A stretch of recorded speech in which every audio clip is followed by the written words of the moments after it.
Get Mom the best Mother's Day gift ever, a Minky Couture blanket. Save 50% using the promo code ZONE50 in stores and online at minkycouture.com. The best Mother's Day gift ever. We're joined now by Keith Smith, NBA analyst and contributor for Spotrac. Keith, good morning. Good morning. Thank you for having me. Why don't we start by analyzing the referees? Man, Jazz fans have had a lot to say about refereeing over the years. Dick Pavetta is at the top of the list, but there's other things.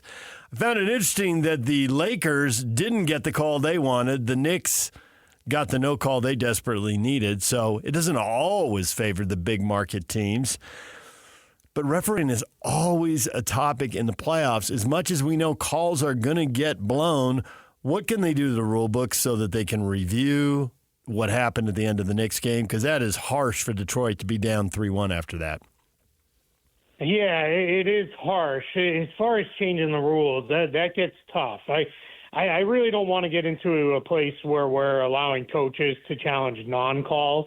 The challenge system, it's already taking too long as it is with some of this stuff. I think some of the cleanup they've made about, we're not going to review out of bounds plays and I think those were good changes and necessary changes late in games because we just had a million stoppages. But it is hard, and the thing is, this was a string of tough days for the officials. You had the ones yesterday. You had the Celtics Magic game where they called a phantom 8-second call. Then maybe it was a backcourt. Then they decided it was just an inadvertent whistle, which ultimately they got it right. But it just was a real messy amount of time. I've seen multiple games where people thought they should have reviewed the clock. I think the league has to really sit down and take a hard look at, all right, how do we get these things right? But I certainly don't have the answer for that. If I asked you in the next 5 years, yes or no, Oklahoma City wins a title, what would you say? I think I would say yes. They just seem set up for pretty good success. Now, I'll couch that with NBA windows are never open as long as people think they are. We only need to look back at the former Thunder group where it was they're set up to dominate the league for the next decade and then never even got back to a finals. Things happen. Injuries happen. Guys move on. Guys decide, you know what, I'd like a bigger role. I want my own team. With the new rules now in the NBA with the aprons, it's going to be harder and harder to keep teams together long term. But I would say within that kind of a window, they seem set up pretty well. It might be as soon as this year that they win a title. It looks like they're going to really push pretty hard for it, and I wouldn't count them out. So I think that they get one in that period of time.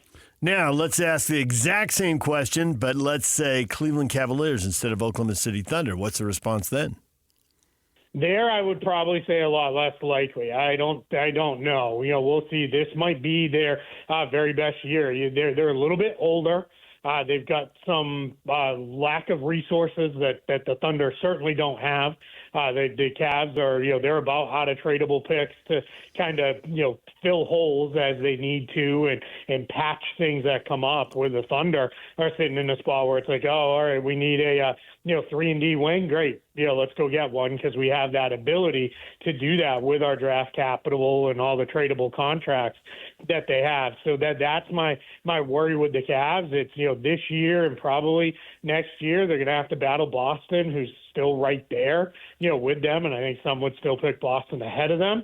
But then after that, now you're a little older, guys will start to come up with contracts. They're going to be very, very expensive next year. So I'm a little bit more worried about their long-term future, even if I think their near-term future is a lot better. I can understand certainly why you're saying that. And, with the Jazz here, they keep talking about wanting to open that window and have it open for a long time. And right now it just seems so far-fetched. I suppose if the draft lottery odds fall their way, maybe that would increase. But you wonder, when do teams make these choices to go all in? And you have to be really careful. And in the case I'm looking at is Milwaukee. It seemed like, a couple years ago, wow, getting Lillard, man, that could really, really help them. But now it looks like that was a bad move. And you wonder, how does that affect somebody like a Kevin Durant? Because he's older, and could he be more injury prone? And what would you give up for him? What do you think about all that? Yeah, I always say one of the hardest jobs of an NBA GM is knowing when to push all in, because if you do it too early, well, then all of a sudden it's like, man, we didn't get there because, our guys weren't ready and we weren't quite ready to make that big trade. If you wait too long, you might sit there and say, wow, we never got there because we waited too long to do it. In the case of, Dame going to Milwaukee, I think that was as much about, hey, we got to prove to Giannis at that time a couple of years ago, we're still really serious about trying to win here. We're not trying to, do anything different. So I think that's, a big part of it. But yeah, with a guy like Kevin Durant, I do think teams are going to look at it. And I don't know that the Dame injury necessarily changed anything, but I think teams are going to look at it and they're going to say, all right, how much do we want to give up for this guy who is, he's an older player. He's had a lot of injuries over the years. He's great, but is he great enough to lift us where we want to be? The Suns are going to get a decent return for him when they trade him this summer, but I don't know that it's going to be one of those blockbuster returns where, like, man, the Suns completely reset everything and they're on a great path forward. It's probably going to be more of a, all right, they kind of got what they got, and here we go. I think there are NBA fans who find it really frustrating how much guys sit during the regular season, but it's not just the players. The general managers want to try to make sure their team is healthy for the playoffs, and yet we've seen 4 huge injuries in the playoffs. Butler and Morant and Lillard just went down, and Tatum missed a game. It seems like even though you can say, well, that just happened because something happened in the moment and that doesn't have anything to do with January and wear and tear, it seems like these injuries are only going to make people double down on sitting guys next year. Do you see it the same way? Yeah, I think it's somewhat possible. I think to a large extent the ship has sailed with the load management stuff when the goal for teams is to win a title, whether that be right now in the moment or down the line as we build out our team, that's they're always going to do things that are in service of that goal. And it's funny, the one thing with the whole discussion that really bothers me is when, you get people shouting like, these guys just don't care. I have yet to meet the player who enjoys not playing. And let me rephrase. There's been a couple guys, but their careers have not been very long, and they've been out of the league pretty quickly. These decisions are almost always driven by the team, and the team is, no, you need to sit. Like Jason Tatum, you brought him up. There's, it's well known in Boston that they basically have to tell him, do not put a jersey in his locker tonight because he's not playing, and too bad, and he gets mad and throws a fit because he wants to play. Most of these guys want to be on the court, but I think, there is to that point, there's only so much you can do. Like Jimmy Butler, that was just a bad fall, and that could happen in game 1. That could happen in game 100 when you're deep into the playoff run. It's some injuries are unavoidable, but there's definitely wear and tear injuries. I mean, you look at Tom Thibodeau teams over the years. By the time they get into the playoffs, a lot of their guys are worn down. They're coming up with stuff where it's a hamstring and it's an ankle, but it's like, all right, but was it a freak thing or was that wear and tear throughout the course of a long season and playing a whole lot of minutes? We saw at the end of the season there, nearly literally right at the end, some bizarre moves with coaching with Memphis and Denver getting rid of their coaches with just a handful of games to go. It was odd timing, it seemed. With that in mind, if the playoffs don't go the way they want, particularly for Memphis, and we'll see about what happens with Denver, do you think that there would be major changes with those teams, not just with the coaching? Yeah, I think we're hitting the point with both of those teams where Memphis is done now, and then we'll see where Denver goes, as you said. But I think we're at the point where you need to start talking about, all right, what are we going to do with these iterations? I think the Grizzlies were 5 years or so into this group together, led by John Morant, Desmond Bane, and Jaren Jackson Jr., and they have one first-round series win to show for it. At some point, it's not enough. Like, it's just not good enough. We're not winning enough. We're not doing enough to, push where we want to go. And I had Grizzlies fans come at me for saying that because, like, these guys aren't 30 years old. And it's like, okay, well, wait till they're 30 years old, and then you don't get any value for them in trades. I think Denver, they at least can say, hey, we won a title. Now we need to reset around Jokic if we want to win another one. So I think what you're seeing is in this new era of the NBA, with the aprons and all those things, you're going to see teams be a lot more harsh with their team building, where it is we can't just pay and keep everybody and hope it eventually grows and coalesces into something, unless it's like Boston was, where they won at a high level when the guys were very young. Oklahoma City, a young team winning at a pretty high level. But if you've been going at this for 5-6 years with pretty much the same group and you're not getting where you want to be, you're going to start seeing changes get made. It does feel like there could be as many as a half dozen teams that make major moves this summer. And I know the salary cap gets in the way of that, but whether it's Milwaukee or Phoenix, Denver and Memphis, you just mentioned, New Orleans has a new general manager in Joe Dumars. It seems like there's a lot of teams that could make a move, which, if you're Danny Ainge and the Jazz, creates a lot of opportunity. Do you think there'll really be that movement, or do you think this is where we anticipate it and then money and salary cap gets in the way of things happening? I do think we're going to see a lot of movement. I think what you're going to see is, unless the Thunder rampage through and go, to quote Moses Malone, fo, and all the way through and dominate on the way to a title, I think everybody's going to look around and be like, all right, the league's pretty open. Why not us? And when you have that thought process, that tends to lead to, all right, let's go get Kevin Durant. Let's go get Zion Williamson. Let's go make a run at Giannis if the Bucks decide to go in a different way here. I think we're in a spot where we're going to see major superstars move, and they're going to have to move via trade, because the only team that's very likely to have major cap space this summer is the Brooklyn Nets. Everybody else looks like they're kind of positioned to be an over-the-cap team. Now, they'll get involved in trades. I mean, we saw multiple major trades made involving star players at the trade deadline, when it's far harder to make those deals because you don't have the extra roster spots.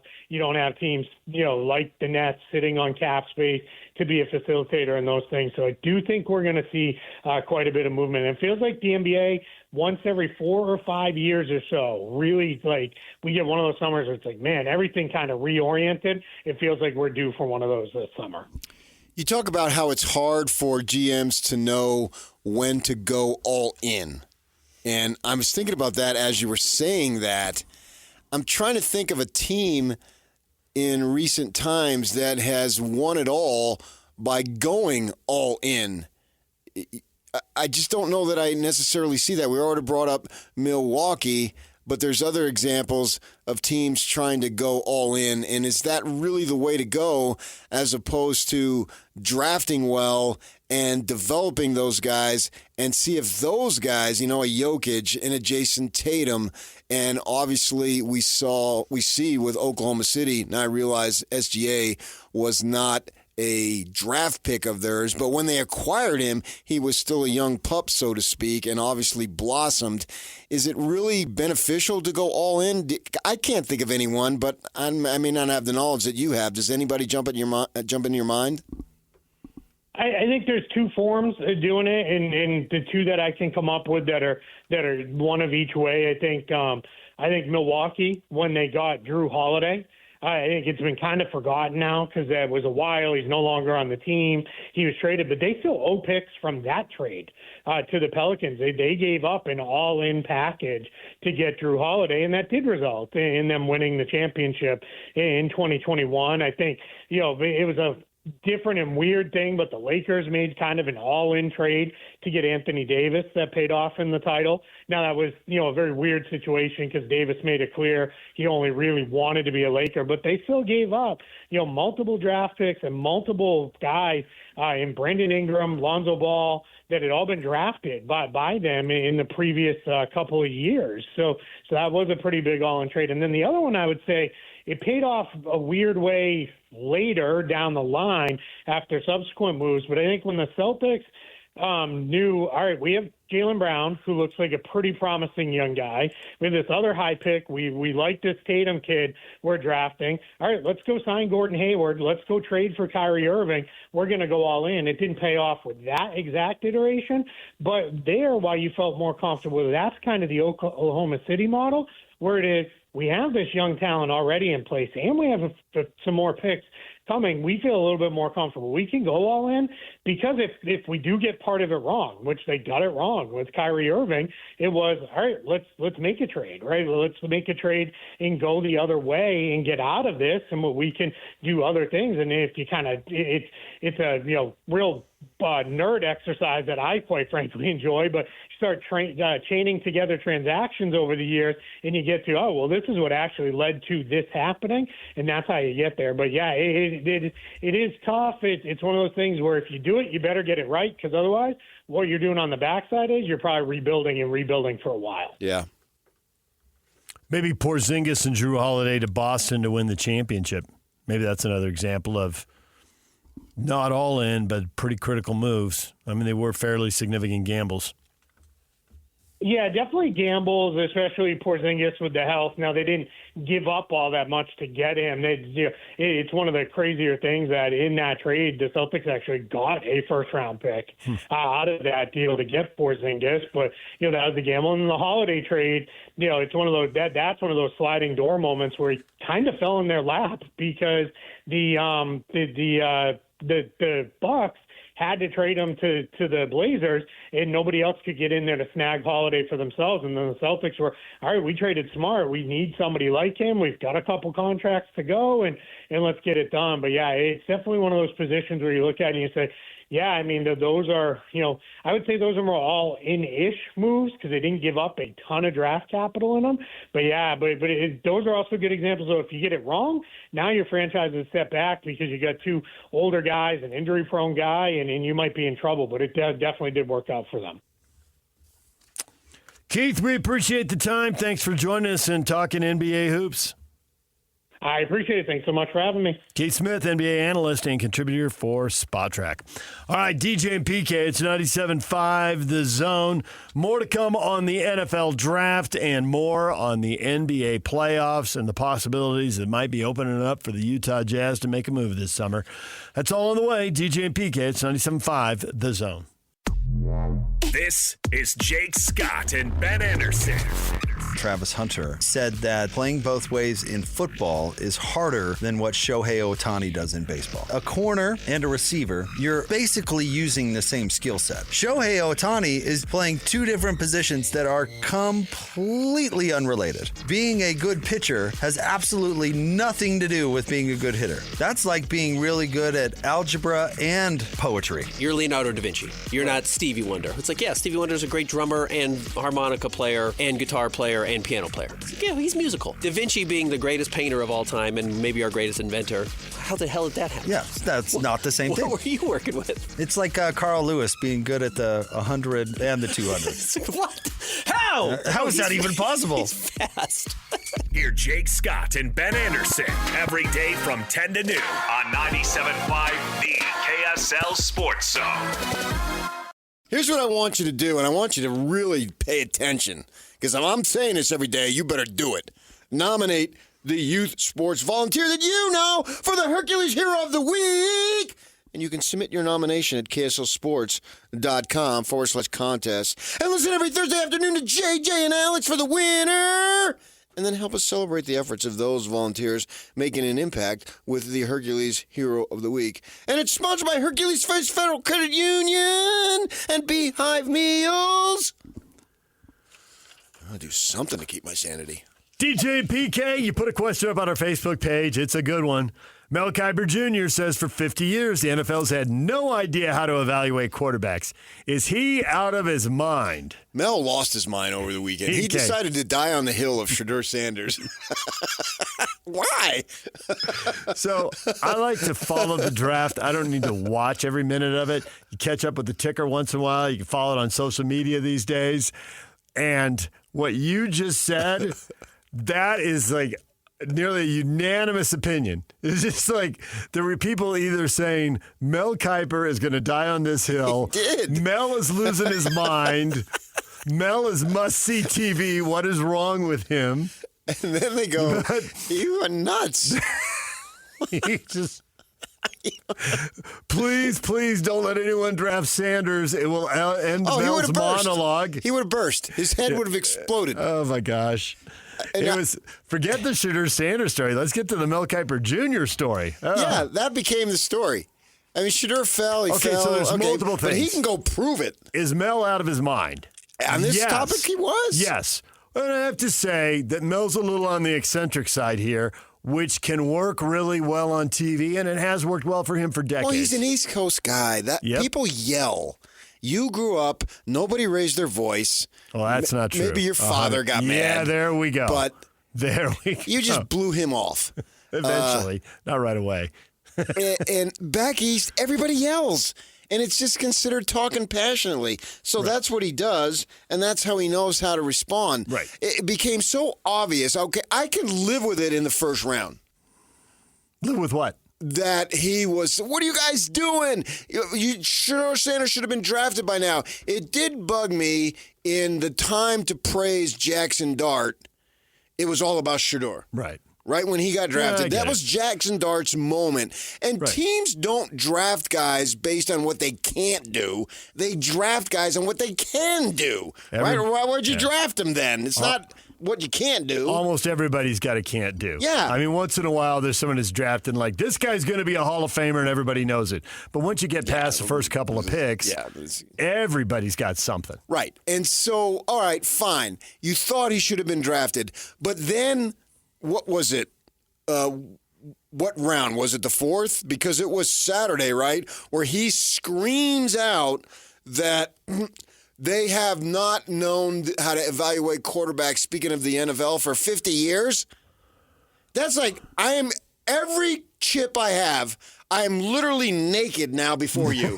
I've put everything I have out on the table by screaming that the NFL doesn't know how to evaluate quarterbacks, and they haven't for 50 years. There's nothing left after that. Mm-hmm. That was one of the most bizarre statements. And yet, there's a whole lot of truth to it because guys who get drafted 1, 2, 3 bust, and the third and sixth rounders win multiple Super Bowls. They're going to screw it up. Yes. Exactly. But they don't know how to evaluate? Yeah. I mean, well, if you're busting on 1, 2, and 3 and missing on 3 and 6. You can't get every evaluation right. They knew how to evaluate Peyton Manning. At best, they went 50-50 on that, the NFL. You screwed up on Leaf, and how much of Leaf was the demons versus the talent? Well, that's part of the evaluation. And there's multiple things that make evaluating quarterbacks so difficult, which is why I think teams just breathe a sigh of relief when they get it right. Sometimes even evaluating quarterbacks after they've been in the NFL. You don't think that Kansas City got it right? You don't think that Washington got it right? Kansas City did get it right, but other people have traded up and gotten it wrong. I know, but you don't draft people based on what they can't do. So you can't just use your argument and say the NFL has screwed up for 50 years and name me all the bad ones. Because, yes, there's going to be bad ones, but there's also going to be plenty of good ones. I get Kurt Warner and Tony Romo weren't drafted. I understand that. But yet, they still evaluated them and brought them in. Brock Purdy was Mr. Irrelevant, the last pick, but yet he was still drafted and he made the team. The evaluation of NFL quarterbacks is not strictly on the draft. It screams you got lucky when you bring in Mr. Irrelevant, an undrafted guy. But they could have cut him. You do see something, and they could have cut him. Yeah, right? I get it. And Trey Lance, they screwed up on. Brock Purdy, they scored on. You could go back more than 50 years. You know, Johnny Unitas got cut. He got drafted, and he got cut. I mean, it's been more than 50 years that they've been missing on quarterbacks. But that's no different. You can say that Michael Jordan didn't make his varsity as a sophomore. Blah, blah, blah, blah, blah. He got cut. Mm-hmm. So how is that? Basically, in the history of sports, every sport has screwed up. Mike Piazza was a 61st round draft choice, a friend pick because of the Pennsylvania connection that the Italian families have, and Piazza goes in the Hall of Fame. It's so true. Can't evaluate a catcher. Right. So, if there's a family friend. Football does not hold a unique card on misevaluations, nor does the position of quarterback hold a unique card on that. So what was it? He got too off track. Well, I agree with that. He was like Locke last Friday. Yeah. MVPs matter more than titles. No, they don't. Don't go die on that hill. Don't do it. But that was for fun. This was serious. Right. And the thing is that his own logic is why he should have calmed down. Quarterbacks had been misevaluated for decades. Maybe Cam Ward at number 1 was misevaluated. We don't know. We really don't know. No, I don't know. Not for a few Jackson years. Dart, you just have to have enough confidence to be willing to roll the dice. And you went to Patrick Mahomes, which is actually one of the best examples of having so much conviction that this is the guy that you trade up to get him. Now, not everybody in the history of the draft that you trade up to get works out either, so sometimes you still miss. But you got to say, in that case, Kansas City really did evaluate, say he was the guy, push their chips into the middle of the table, and go get him. Right, exactly. Good for them. But the fact that so many have been missed in both directions, guys who've been good at misses, like, well, then calm down on Shedeur Sanders. Maybe they're just missing again. Why is this, in your mind, Mel, such a big miss that you're losing your mind? Because he put himself out there, and he got so far out there, he couldn't go back. You know how Pablo Mastroianni said last Friday, when they do the review in soccer, the referee doesn't want to. So then you get your ego involved. Yeah. And he was just going to back off. At that point, he dug himself too deep of a hole he couldn't get out of. And then do what East Coast people do, talk louder. Because that just means you're more right. I know, but don't you have the feeling Don't you have the feeling there's some ESPN executive going, well, this is good TV. I don't care if Mel's right or not.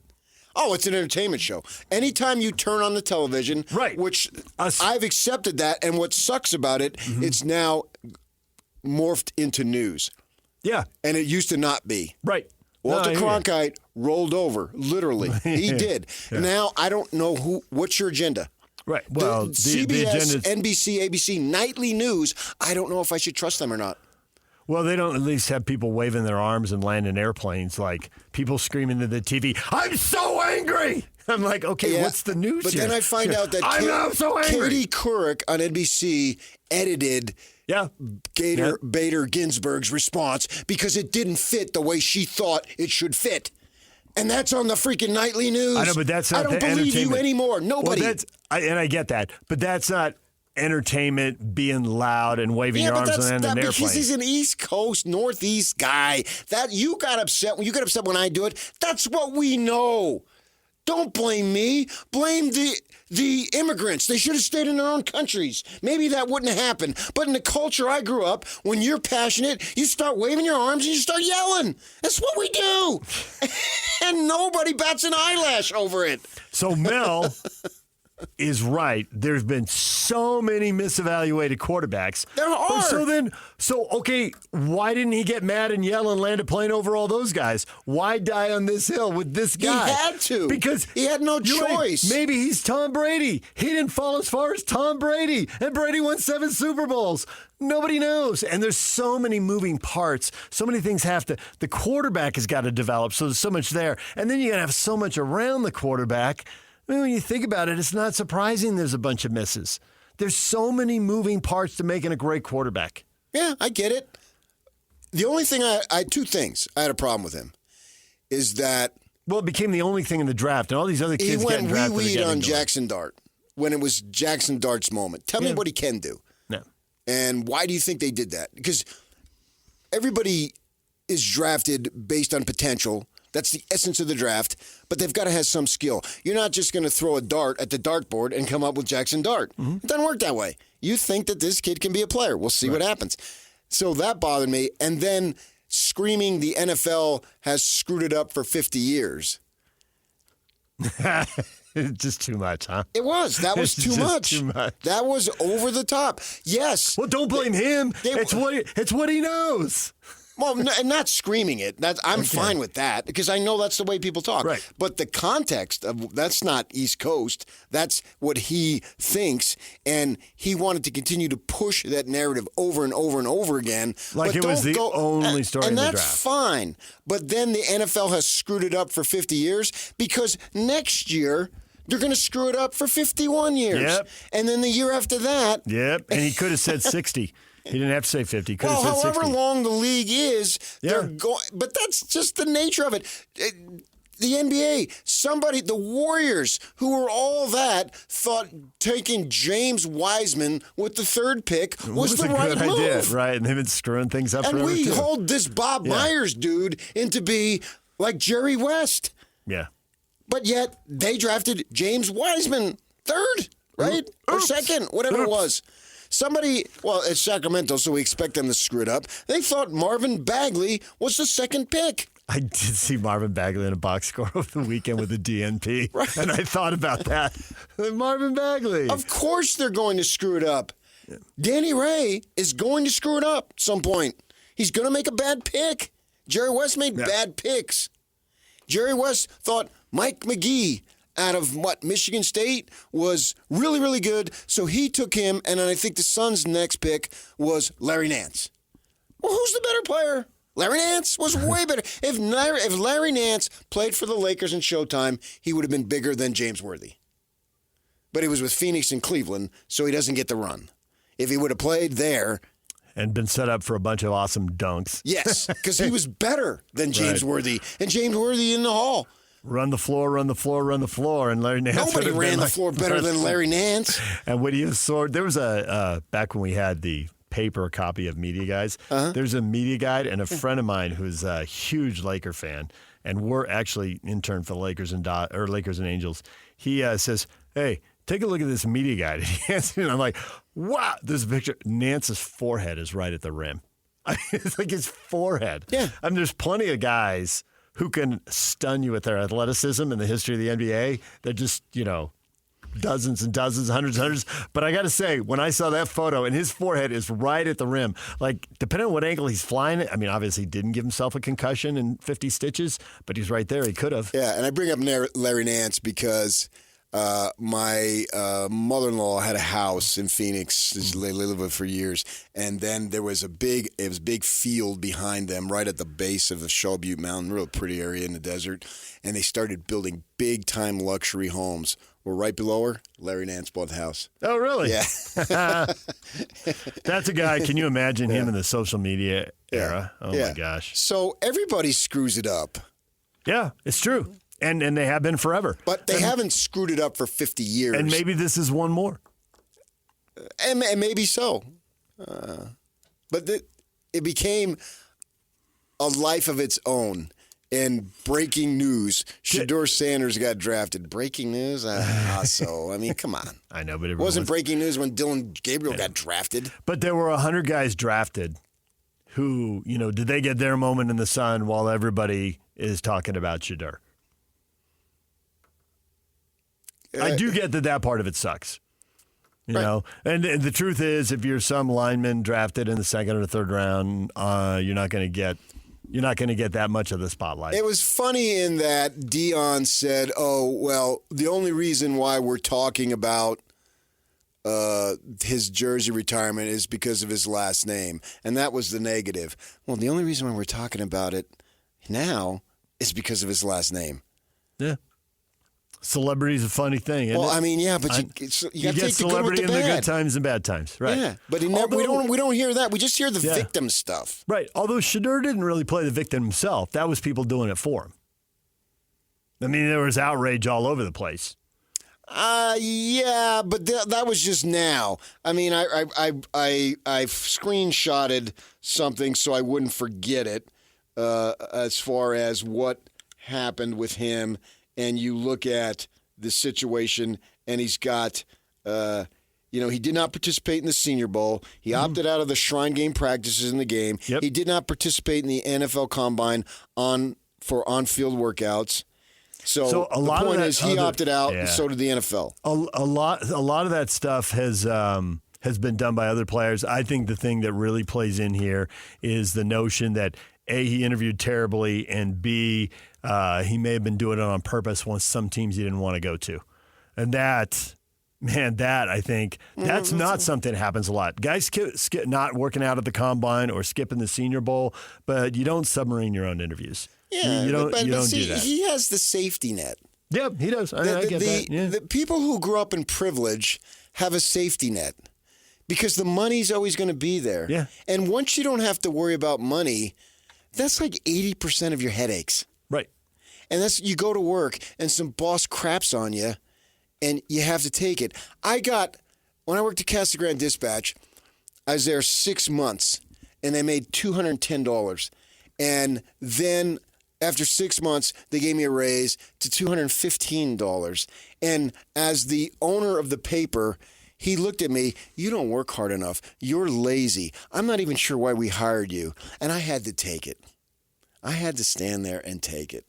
Well, if you're Shedeur Sanders or some other people, you say, hey, bleep you, because I have a safety net. I don't have to worry about where my rent is coming from. I don't have to worry about paying a car payment, all the stuff that we have to worry about. And Jimmy Butler, and then we had somebody on, well, it's more, come on. The rest of us here, and I'm not in that situation anymore where I literally have to worry about every penny going out, thankfully for me. But I grew up like that, and you have to take it. He didn't have to take it, so he can do all that stuff. Neuheisel was saying on Sirius Radio on Saturday that he heard that Shedeur was in an interview and says, hold on, and takes a FaceTime call from somebody else. See, there you go. Like, this is, to me, that's the stuff why he fell. Because otherwise someone is taking a flyer on him. But he's not good enough. Because if he were good enough, they would blow it off. Right. But there was already the talk like, okay, he's not going number 2. Early on there was talk, is he number 1 or is he number 2? He thought he was. Because but the rest of us didn't. All of us built it up that he's all that. But by the time the day of the draft came, you knew. I even came in telling you, like, all these mock drafts coming out, like 2 days before the draft. I'm like, the NFL's addicted to quarterbacks. He's going in the top 10. That's what I thought 48 hours before the draft. And the morning of the draft, I told you, it is unanimous.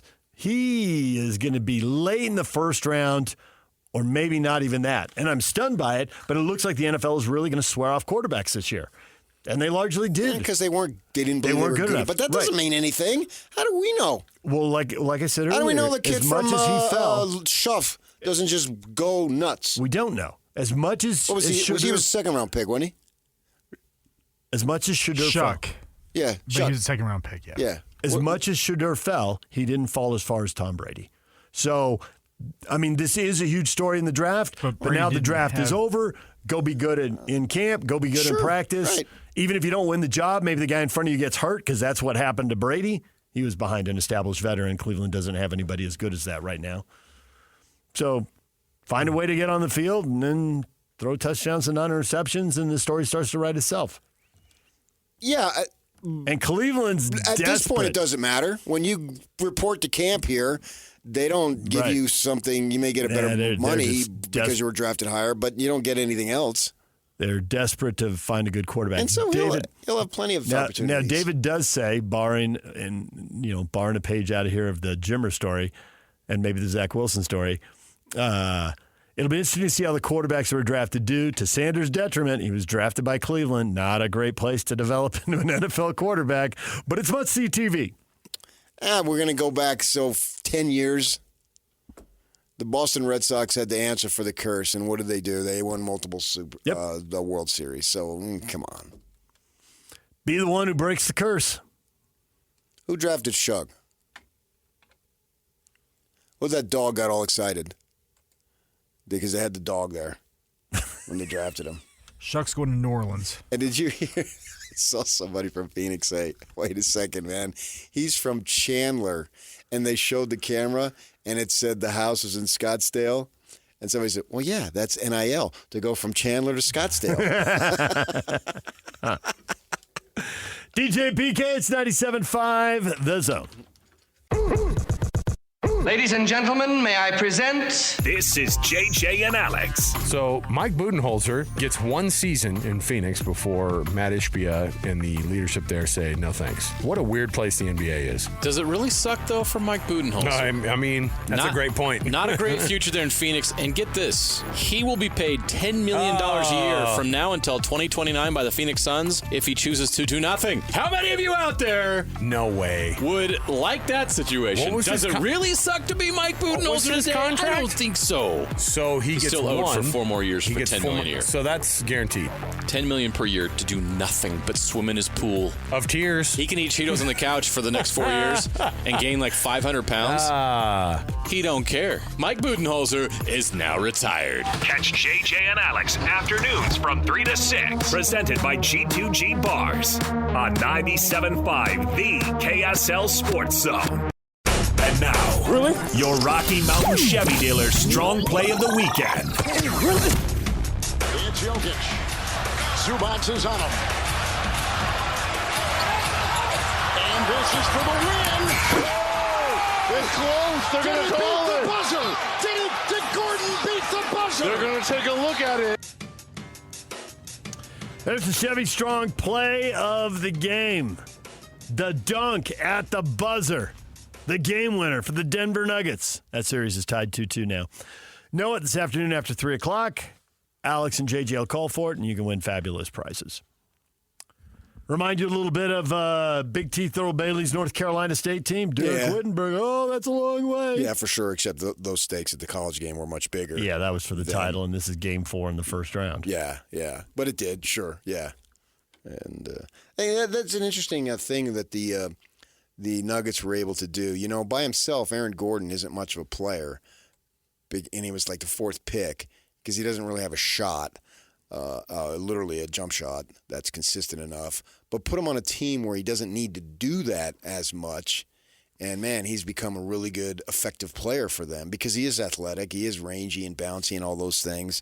But on his own, he's not a franchise player by any stretch. Nope, and he was a high draft pick. Yeah, 4th. He was a 4th. I think he went right before Exum. Mm-hmm. And so for Orlando, and played 1 year at the University of Arizona. You know, I'd heard about him growing up. I was out of the San Jose area, and put him on Denver, and he becomes extremely effective. It's the same thing with Drew Holiday, as Keith Smith was talking about when the Bucks got Drew Holiday. Yeah, he was a difference maker, but on his own, he's not. But he was a perfect piece to the puzzle. He was exactly what they needed. Yeah. And he's really good in what he does. Oh, I've always loved him as a player. Twice now he's been the missing. Yeah. You did I just distinctly remember he's like 10 or 11 years into his career, and New Orleans trades him to Milwaukee, and you're like, this is going to be awesome. Yeah. He's so good, and this is going to be a great fit. He's a winner. And now he's done it twice. Right. Twice there's been a team trying. They're good. Yeah. But they can't get over the hump, and they get Drew Holiday, and all of a sudden they're cutting down the nets. Yeah, he's a winner. The trophy's in the air. He's a winning type basketball player, and everything to me now is with the Jazz and about the Jazz getting better. And how can they do that? How can they get to where they want to go? And to watch these other teams that have gone down the path, and what have they done right? What have they done wrong? Maybe they're not all the way down the path yet.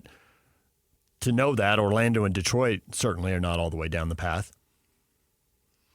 You need to get the superstar at the top. That's the most difficult requirement. In Locke's top 10, top 20, top 50 theory, get the top 10 and the top 20 and then go acquire top 50. Your Porzingis or your Jrue Holiday in the Celtics and Bucks stories. Yeah, you have Aaron Gordon. You should obsess over getting that top player. Really obsess over everything, but get that top player, and they've got a chance here in 2 weeks from today to get that top player. It is 2 weeks away now, May 12th, 2 weeks from tonight. Right. We'll find out the lottery order, and Danny Ainge will find out if he has a number 1 pick in flag or if he has a number 4 or 5 pick. Does he love some players out there, or is he thinking this is perfect to trade? To me, what I'm looking for these guys is to get that number 1 pick. I'm not going to show up to work that day because I am going to spend most of it in prayer. Fasting as well? Oh, for sure. Yeah. Okay. Mark my words. Supplication. 2 weeks from today, I will not be here. Cover yourself in ashes. But I will be here on the 13th, reveling. Okay. And how the ashes, the supplication, the prayer, and the fasting all paid off. I'll be decked out in jazz gear. Head to toe, baby. Yes. Because it's going to happen 2 weeks from today. They're going to get what they've longed for. I thought you were going U2 there for a minute. They're going to get what they've longed for. What the whole purpose of what they did 3 years ago was to this moment. This moment has to happen. Tear it down and start over again. When does the magic happen, if I can just borrow a phrase? And you need that superstar. Now, I'm not saying Cooper Flagg is going to be a superstar in the 25-26 season, but I do believe by the time we get to 2030. Yeah, oh yeah, definitely by then. That's 5 years. But what is he by then? Like 23? I know, I get it. Yeah, I get it. But I mean, not Trent Edwards. What's his face? What's Edwards' first name? We're looking at him right there. Oh, and I don't know who you're looking at. Yeah, for Minnesota. Anthony Edwards. Oh, Anthony Edwards. Okay. Yeah, he is only like 23 years old. But he was drafted. Same situation. First-year guy coming out, doing his thing. And by now, it's not like he was a revelation this year by any stretch because he's been doing it. But right now, he is a bona fide superstar.